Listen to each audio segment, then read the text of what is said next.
elle est passée avec son petit, doucement, vers le haut, et ça m'a donné du courage. J'ai emprunté le courage de cette bête. Et au lieu de rester à me refroidir, j'ai suivi son exemple. Alors parlons de votre corps, Hervé De Luca. Ce corps, vous le malmenez, et ce depuis longtemps. Vous nous avez restitué dans des livres précédents la manière dont votre corps était obligé de s'exténuer, de s'épuiser, quand pendant ces 20 années, vous avez fait l'ouvrier, partout un peu en Europe, dans des conditions matérielles extrêmement difficiles. Mais dans ce nouveau livre, on apprend que vous avez jeûné 27 jours. C'est beaucoup, 27 jours. Oui, c'est pas important de dire pourquoi, mais c'était une chose... Vous ne nous le dites pas, pourquoi d'ailleurs? C'était une chose politique. Concordée avec des autres, donc on a fait ce jeûne. Mais quand on fait ce genre... C'est chiant, hein, c'est chiant, je sais que c'est chiant. Putain, c'est France Inter, on est quel jour là? On est confinement jour 4, ouais, oui. Ah non, c'est carrément chiant. C'est un Italien qui parle. C'est une expérience antérieure. Oui. C'est un passage dans un désert antérieur. Donc, c'est le moment où ils ont décidé... Bon, amis des réseaux, bonsoir. Ce soir, donc, un journal de bord. Je vais attaquer juste parce qu'on a fait avec les filles aujourd'hui. Il faisait encore beau. On a fait des plantations, des petits semis de betteraves. C'est la saison apparemment. Pour faire des semis, alors sous châssis, c'est-à-dire sous une petite serre, voilà. Et puis on a semé des carottes aussi, voilà, des carottes et puis des navets, voilà.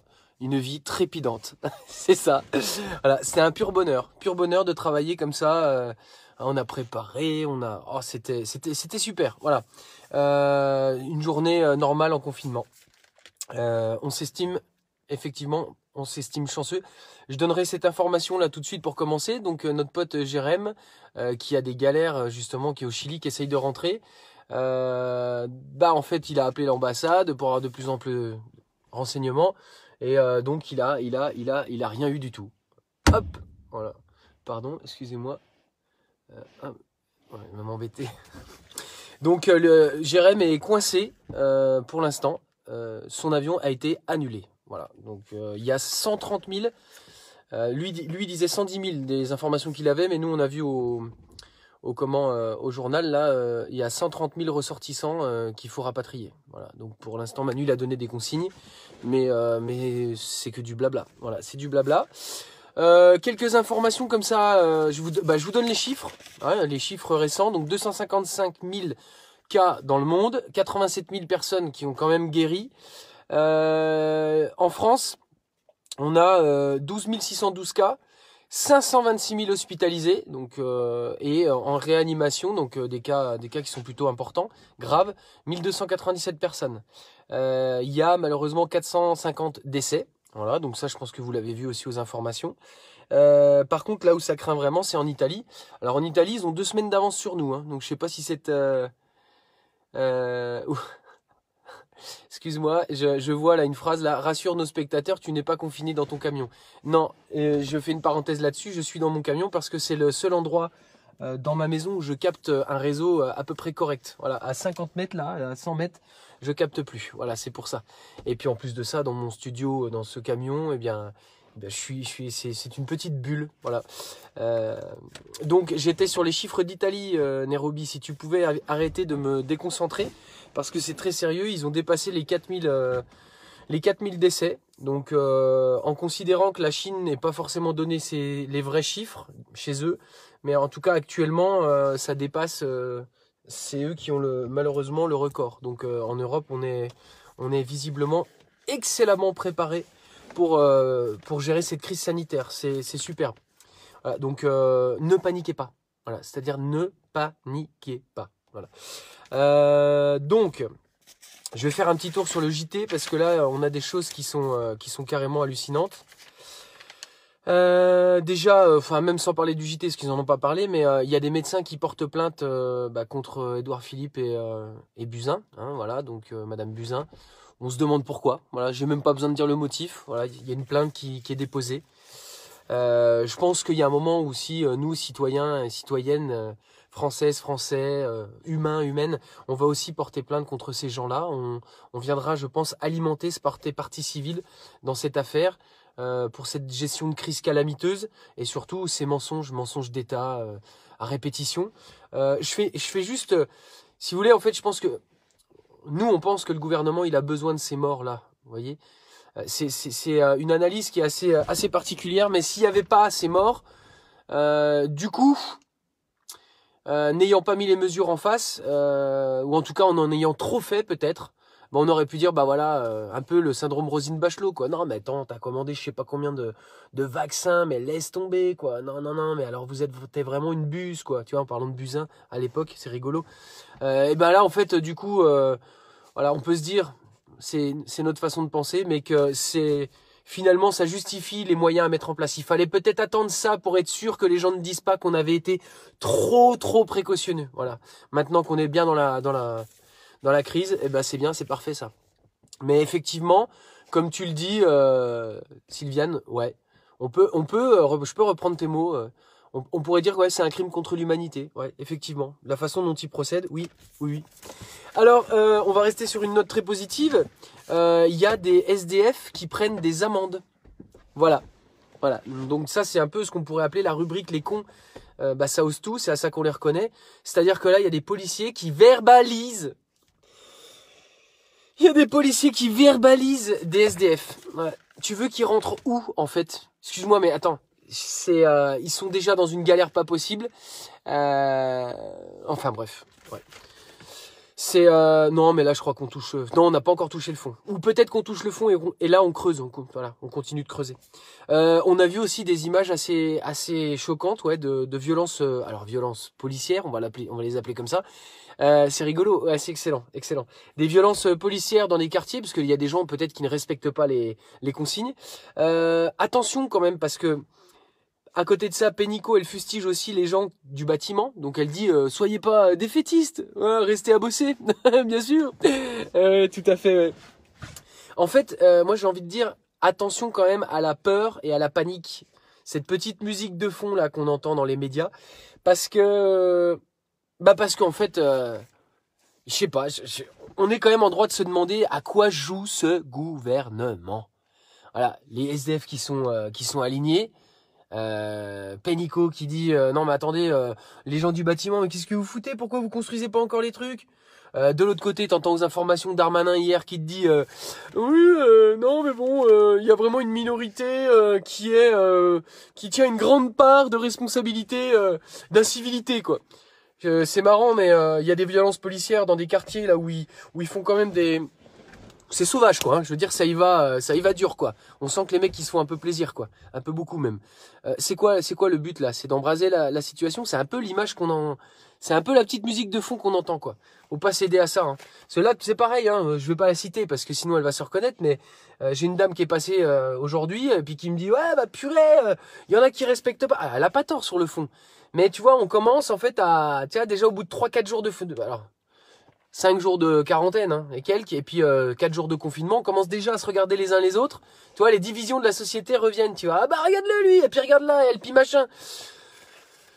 On n'a pas besoin de ça, hein, d'accord? Alors là, il y a quelqu'un aussi, hier, là, Eleanor, je te salue Eleanor, parce que visiblement tu regardes mes lives, et qui m'a dit, ouais, bah de toute façon, toi Bruce, elle m'appelait Bruno, mais c'est pas grave, mais toi tu fais quoi, toi? Tu critiques, t'arrêtes pas avec ton truc là, tes militantismes et machin et tout, bah non, on n'arrêtera pas déjà, premièrement, je vois pas pourquoi on arrêterait, parce que de toute façon, la situation que nous vivons là, elle est comme elle est, parce que les gens qui nous dirigent, font la même chose sur le projet de réforme des retraites. Enfin voilà, c'est la totale, quoi. Je veux dire, c'est le même comportement, mais appliqué à une crise sanitaire, on voit ce que ça donne, donc je vois pas pourquoi on arrêterait. J'ai été gilet jaune depuis le début. Voilà, parce que je me suis dit, c'est pas possible qu'on fonctionne comme ça. Les gens, mais c'est gilet jaune, on comprend plus les revendications. Ah bon, ou alors on comprend le fond, mais alors la forme. D'accord. Donc tu comprends le fond, mais pas la forme. Alors explique-nous comment faut faire, madame. Monsieur, expliquez-nous comment faut faire. Parce que vous croyez que c'est simplement pour le gasoil qu'on a bougé nos fesses? Mais non, c'est contre tout ce fonctionnement-là. Ces gens-là qui ont besoin justement qu'il y ait des morts pour justifier, pour ne pas perdre leur électorat. Vous comprenez? C'est une question d'image. Voilà, le gouvernement, il a besoin de ça. Ils auraient pu prendre les mesures bien avant. Hein? Alors, autre question, nous avançons. Hein? Eleanor, je n'arrêterai pas. Non, je profite de ces moments-là. Déjà, c'est ma soupape à moi. Sinon, je pète un câble. Parce que faut plus que je regarde la télé dans ce cas-là. Je m'informe plus du tout. Hein? On me l'a dit, Bruce, prends tes cachets, fais de la méditation, ne regarde plus les infos. Mais si, parce que si j'avais pas regardé les infos, je savais pas moi qu'il y avait confinement. Ah bah oui, comment? Ah bah oui, faut être cohérent. On va voir d'autres problèmes de cohérence là ici. Alors là, il y a les policiers qui commencent à se plaindre. Bruno, ça suffit. Oui, ok, Bruno se calme. Hein, Bruno va prendre ses petites bouboules rouges. Voilà. J'aime bien tes commentaires, Nairobi. Tu te calmes aussi, hein. On se calme tous, hein, on arrête, hein. Parce que c'est déjà pas facile, alors attention, ouais. Voilà, un petit moment d'énervement. Hein, ça fait du bien de... Allez-y, gueulez, sortez dans la rue, on a le droit de gueuler quand même. Ouais, ça fait... Bah, pas cette heure-là, parce que là... Vu la tension en ce moment, tu vas prendre un coup de fusil. Ouais, même les policiers n'ont pas de masque. Voilà, la grande question depuis quelques jours, c'est où sont les masques? Où est le matériel? Où sont les munitions, chef? Le fil bleu sur la bobine bleue. Chef, Manu, excuse-moi, où sont les munitions, gros? Non, mais parce que là, on se fait défoncer la gueule par un truc qu'on voit même pas, et on n'a rien, on peut même pas... Non, ok, je respecte les distances de sécurité. Alors, les policiers, eux, ils menacent de prendre leur droit de retrait. Excusez-moi, les gars, je voudrais simplement vous rappeler quelque chose. Là, vous êtes en train de nous dire... Excuse-moi, hein. Attends, je me mets en position, mais... Vous êtes en train de nous dire que pour le coronavirus, vous n'avez pas les outils, vous trouvez que cette situation n'est pas normale et vous allez prendre votre droit de retrait, d'accord? Ça veut dire quoi en fait? Vous cautionniez, on va parler de Nunez tout à l'heure, donc vous cautionniez ce qui se passait dans la rue, les violences policières de certains de vos collègues? Non, je sais pas, je dis ça... je sais pas. C'est marrant parce qu'on vit une situation complètement hallucinante, quoi. Vous avez des ordres, mais qui sont complètement... Et là, par contre, quand il s'agit de vos petites pommes, ah là, ça vient se plaindre, là, parce qu'il y a le coronavirus et compagnie. Top! Là, j'étais parti pour la critique. Non, mais vous comprenez ce qu'on veut dire? Mais c'est dramatique, quand même. Là, aujourd'hui, vous avez des conditions de travail qui sont pourrites. Quand on est venu vous voir pour vous dire, mais vous savez, hein, aujourd'hui on est des gueux en jaune et on se bat contre des gueux comme vous en bleu. Alors vous avez des costumes qui sont un peu plus capitonnés que nous, d'accord? Mais vous êtes les mêmes victimes du système, les mêmes victimes de cette aristocratie qui nous dirige. Non mais parce qu'il faut utiliser les mots tels qu'ils sont. Voilà, ces gens-là, les gens qui sont au gouvernement, n'en ont rien à foutre de votre pomme et de notre pomme non plus. Et là aujourd'hui c'est la preuve, vous voyez. Si vous en fallait encore une, ben sur le coronavirus, eh bien démerdez-vous. Hein, vous respectez les gestes barrières, hein, barrière, miroir, hein, d'accord? Cela dit, au passage, il y a un mec qui a failli prendre une prune, encore une fois, parce qu'il allait se balader tout seul au bord de la plage, d'accord? Par contre, en attendant, ils ont donné des consignes aux policiers en disant non, mais c'est bon, vous respectez les gestes barrières. Non mais excusez-moi, mais elle est où la cohérence là? Elle est où la cohérence? Non mais sans déconner. Donc c'était un petit message aux forces de police. On pense bien à vous aussi. On va vous applaudir comme avant les attentats. Hein, voilà. Vous avez pas de masque? Et bon, on va faire comme les médecins. Allez, tout le monde applaudit les policiers à 20h. Voilà, ils sont contents. Voilà. Il y a pas de moyen. Comment? Le personnel soignant? Non, mais attendez, les gens vous applaudissent, hein. Il y a du monde derrière vous. Vous êtes soutenus, hein. Les masques. Alors, Nunez, interrogé, bien sûr. Je m'emballe un peu, là. Mais interrogé au journal de France 2, qu'est-ce qu'il a dit, Nunez? Ah, il avait une tête comme ça, il était comme ça. Attends, je te la fais. Faut que je regarde ma gueule, là, du coup. Attends. Les masques? Mais bien entendu que nous avons besoin de masques. Alors là, Laurent Delahousse, hein, Laurent Delahousse lui dit oui, non, mais pourquoi? Où ils sont les masques? Oui, tout à fait. Personne ne remet en cause le fait qu'on ait besoin de masques. Oui, non, mais gros, la question c'est où sont les masques, hein, d'accord? Essaye de répondre à la question sans ta langue de bois de merde, hein, d'accord? S'il te plaît, merci. Il est là, il fait. Oui, mais je n'ai pas entendu dire qu'il manquait de masques. Attends, excuse-moi, gros. Rapproche-toi. Non, oublie la distance de sécurité. Rapproche-toi. Puis paf dans ta tête. Ah non, mais là, c'est pas possible. Non, c'est pas possible. Mais quelle mauvaise foi, monsieur. Attends, ramasse tes dents. Excuse-moi. Attends, viens voir. Attends. Tiens, flamme mon mouchoir. Oui, voilà. Non. Comment tu peux dire qu'il manque pas de masque? Tu te fous de la gueule de qui? Alors, il est là, il fait. Oui, non, mais il va y avoir des livraisons. Oui. En général, quand tu commandes sur t'es livré en 3 jours. Bah, et 2 jours maxi si tu prends le forfait premium. Ah ouais, allez, vas-y, achète à fond. Hein? Alors là, tu vas me dire que pour des masques, pour une situation de crise monumentale, où t'as les mecs du gouvernement et du pôle santé qui sont, mais qu'est-ce que vous foutez? Mais dépêchez-vous, bordel de merde, ils sont où les masques? L'autre au bout du fil. Oui, non, mais attendez, là, on a de grosses commandes de vêtements à domicile. Puis en plus de ça, non, mais attendez, tout le monde commande des tables de ping-pong, des... Ouais, mais s'ils se font chier. Oui, on a des trucs, des commandes de... des sextoys, tout ça. Ouais, non, on est en rupture totale. Les masques. Non, mais attendez, on gagne plus d'argent avec les téléphones. Oui, mais je comprends. Ouais, ouais, c'est ça.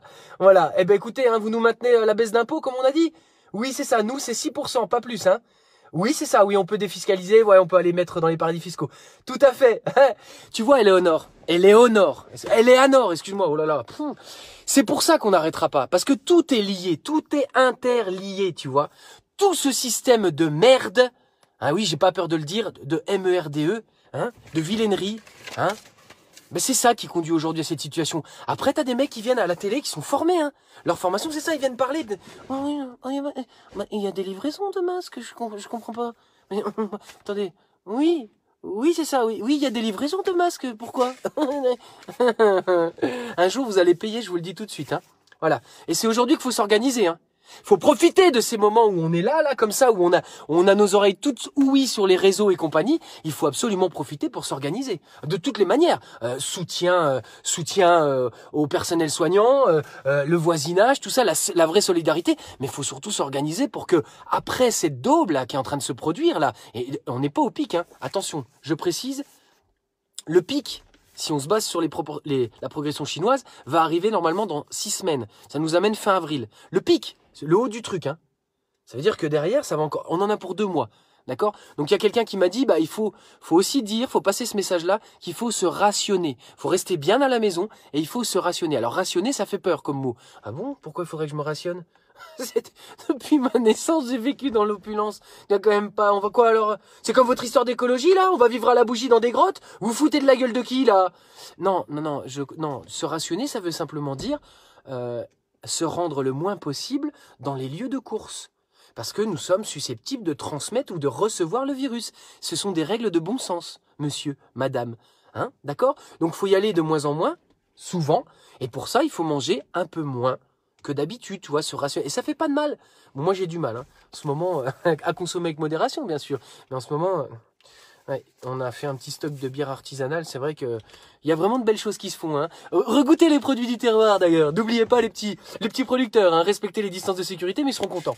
Voilà. Donc tout ça pour dire que on est. Oui, ça va être compliqué. Je me suis perdu sur le fil parce que forcément là ce soir il y a tellement de choses à dire. Nairobi, pas la peine de faire un petit commentaire. Je le sais, je me rends compte.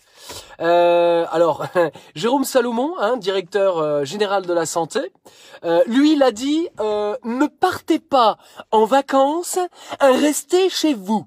Voilà. Alors, moi je dirais aux Parisiens, ne partez pas chez vous, restez en vacances. Voilà, parce qu'il y en a plein qui ont quitté Paris. Hein, on les comprend. Hein.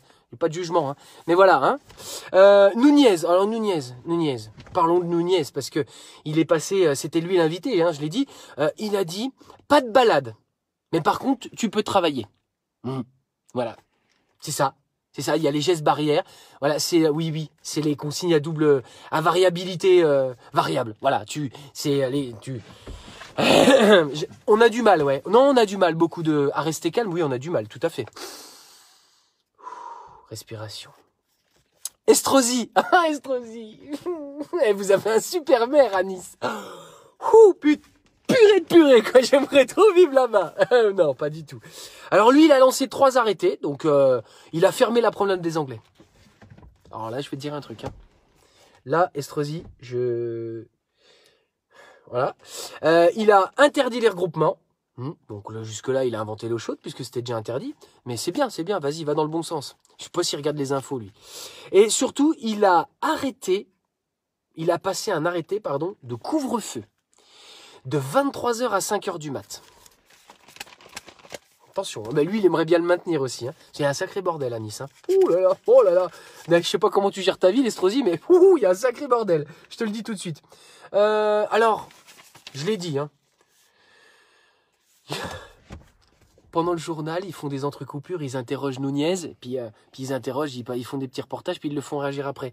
Il y a une journaliste qui est basée donc dans l'Est, hein, vers Mulhouse, et donc le Laurent Delahousse, je l'adore celle-là, lui dit oui alors vous êtes là-bas, donc comment ça se passe la mise en place de l'hôpital de campagne? Donc tu vois des images, elle est en train de parler, elle dit donc alors bah, effectivement c'est un dispositif assez lourd à mettre en place. Et je te jure, ils ont fait un montage, mais alors, à côté de son visage, il y avait des images de militaires qui étaient en train de déplacer un gros marabout, là, une grosse tente. Ils étaient 8. Tu vois, il l'a déplacé là, comme ça, sur les...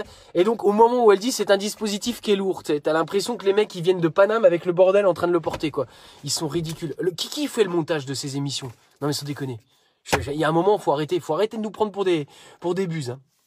Alors, oui, qu'est-ce qu'il y avait d'autre encore à dire? Oh là là. Mais je crois que j'ai tout dit, hein. J'ai tout dit sur ce soir. J'ai dû oublier un petit truc dont on avait parlé, mais c'est pas grave.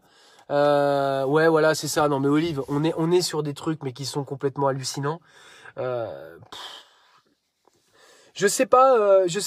Réellement, voilà, le message qu'il faut faire passer, c'est, encore une fois, c'est à nous là, de le dire. Il y a plein de gens qui font des lives là-dessus, des très intéressants d'ailleurs, je le répète. Allez les voir, partagez-les. Restez chez soi au maximum. Limitez le fait d'aller en course. Vraiment ultra nécessité. Donc pour ça, il faut se rationner un peu. C'est pas facile. Et puis surtout, faut s'organiser dès maintenant. Faut être prêt.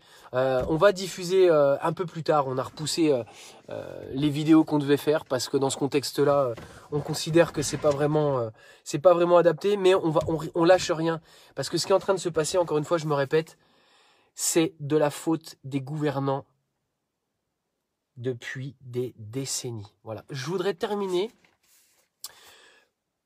par un petit poème que j'ai rédigé en regardant le JT et puis avec les notes que j'avais prises parce que là, il faut que ça sorte d'une manière ou d'une autre.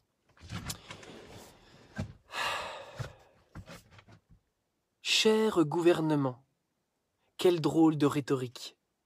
Trouves-tu cela inquiétant que cette belle panique? Pourtant rien d'étonnant. Quelle erreur stratégique, tous ces masques manquants à l'urgence pandémique. Ta police verbalise pour notre sécurité. Le français réalise qu'il doit se confiner. Nos habitudes se brisent pour raison de santé. La rigueur est de mise, les clochards doivent payer. Quand Pénicaud fustige les gens du bâtiment, je ne sais pas si elle pige, putain que c'est indécent.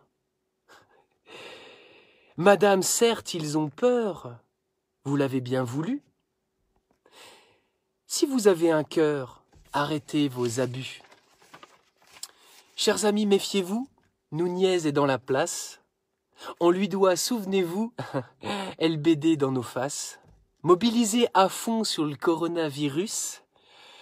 Pas de confinement, vous l'aurez dans l'anus. Voilà. Je vous remercie pour ces petits mots de poésie. Voilà. Je vous souhaite une excellente soirée. Allez tous bien vous faire aimer. Je vous dis à demain.